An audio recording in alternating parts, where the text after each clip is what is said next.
Gracias, Noemí. La Sareb, conocida como el Banco Malo, saben que surgió tras la crisis inmobiliaria de 2008, adquirió los activos de las entidades financieras con problemas y ahora vuelve a la actualidad tras ese anuncio del presidente del Gobierno que vamos a analizar con Luis Ignacio Fernández, consultor financiero e inmobiliario. Hola, Luis Ignacio, muy buenos días. ¿Qué tal? Buenos días a todos. Bueno, la medida la ha planteado el Gobierno para facilitar el alquiler asequible. Por tanto, lo primero que nos preguntamos es si se deben establecer algunas condiciones concretas, ¿no?, para quién puede acceder, para quién podrá acceder a esas viviendas.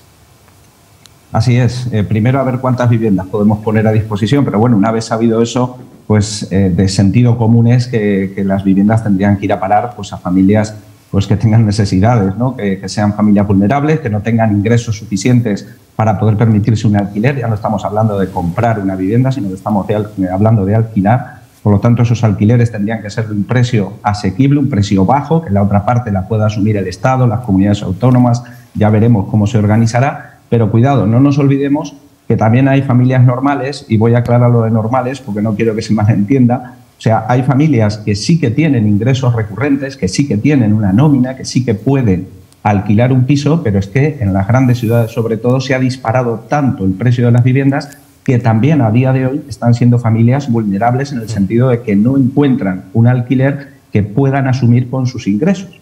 Por lo tanto, no solamente pensemos en familias a las que les cuesta tener unos ingresos y poder alquilar, sino que también hay muchas familias que están luchando por encontrar un alquiler razonable y lamentablemente los precios se han disparado. Y precisamente al respecto de esas familias, ¿no?, de esas personas que viven en lo que se ha denominado zona tensionada, las viviendas que tiene la Sareb, muchas no están en esas zonas, por tanto no van a poder mejorar, ¿no?, la situación en esas zonas donde el alquiler es muy alto. Totalmente. Además, tenemos que pensar que la Sareb, que le estamos llamando el Banco Malo, también fue la inmobiliaria mala, porque realmente el Sareb lo que hizo fue coger todas esas viviendas de los bancos que habían quedado tocados con la crisis del 2008, todas esas viviendas que no se habían podido vender por culpa de esa crisis y se sacaron al mercado. Por lo tanto, llevamos, que eso fue a partir del 2011, 2012, cuando la Sareb empezó a funcionar, llevamos 10 años prácticamente que se está vendiendo todo el parque de viviendas que tenía la Sareb. Por lo tanto, a día de hoy, quedan las viviendas que no ha querido nadie, pero no solamente la gente que aprovechó para comprar un piso a buen precio de la Sareb, sino que tampoco la quiere la gente que puede comprar, pero que está viendo que es una vivienda que no tiene ni pies ni cabeza porque se ha quedado en una urbanización muy alejada, se ha quedado a medio construir, que hay mucha parte de ese parque, lo estabais diciendo antes, de ese parque de viviendas que está sin terminar de construir. Y luego un dato más, esas viviendas que a día de hoy están disponibles y que llevan 10 años cerradas, tienen que acondicionarse. Tiene que poner quien sea, quien venga, el Estado o quien sea, tiene que poner dinero para tapar goteras, para arreglar humedades, porque claro, son 10 años de una vivienda cerrada. Ya sabemos lo que pasa cuando cierras tu casa 15 días cuando te vas de vacaciones. Pues imaginaros 10 años cerradas. Por lo tanto, hay que meter mucho dinero para que esas viviendas sean dignas y que pueda entrar a vivir ya sea una familia vulnerable o ya sea una familia que quiera simplemente alquilar. De hecho, sabemos con datos de la propia Sareb que en Aragón, de esas más de 1.300 viviendas, solo un 10% son aptas para vivir sin hacer una gran inversión para acondicionarlas, como usted decía. Sí, sí, así es. Y además yo creo que cualquiera de nosotros que más o menos se mueva un poquito por otras zonas, sabemos que hay muchas urbanizaciones que, como digo, están dejadas de la mano de Dios. O sea, es que no son factibles de ser alquiladas tan fácilmente. Es verdad que si se van a destinar a alquiler para familias vulnerables, solo faltaría que quien necesita alquilar se ponga quisquilloso y que diga, no, esta no la quiero, aquella sí. Pero es verdad que llega un momento en el que te das cuenta que son viviendas inhabitables.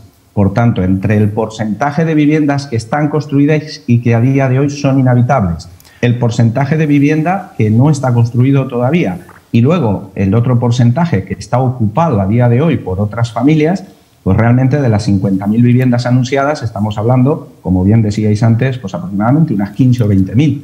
Pero ¿en qué condiciones y de qué manera? Por tanto, no va a ser tan fácil articularlo. Todos queremos que se haga algo con el alquiler, todos tenemos claro que hay que solucionarlo porque se han disparado los precios y la gente no se han disparado los sueldos tanto como se han disparado los costes de comer, de vivir y de alquilar.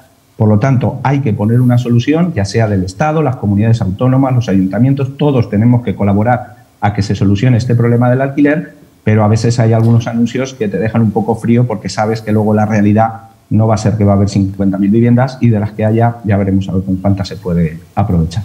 Y nos falta por saber, veremos si salimos de dudas tras el Consejo de Ministros de hoy, cómo se va a materializar, ¿no? Si esas viviendas las va a gestionar el Estado, las va a ceder a las comunidades o se las va a vender. Sí, la lógica dice también que lo normal es que el Estado ceda esas propiedades a través de la Sareb, lógicamente, a través de ese banco malo, ceda, ya no sé si la propiedad, pero sí la gestión de colocar esas viviendas a las familias, porque a fin de cuentas las comunidades autónomas y los ayuntamientos son los que tienen más conocimiento cercano de cómo está funcionando cada ciudad, cada zona y dónde se necesita más esas viviendas y dónde menos. Así que lo normal sería que hubiera un acuerdo entre administraciones, desde el Estado y pasando por las comunidades autónomas y los ayuntamientos, y que entre todos se pueda hacer. Jurídicamente pasará esos alquileres del Sareb, insisto, ya sea al Estado o a la comunidad autónoma y luego a las familias, pero se va a necesitar mucha colaboración entre administraciones, porque si no esto va a ser absolutamente inviable. Luis Ignacio Fernández, gracias por habernos atendido. Muy buenos días. Gracias a vosotros, que tengáis un buen día. Bueno, pues empezamos.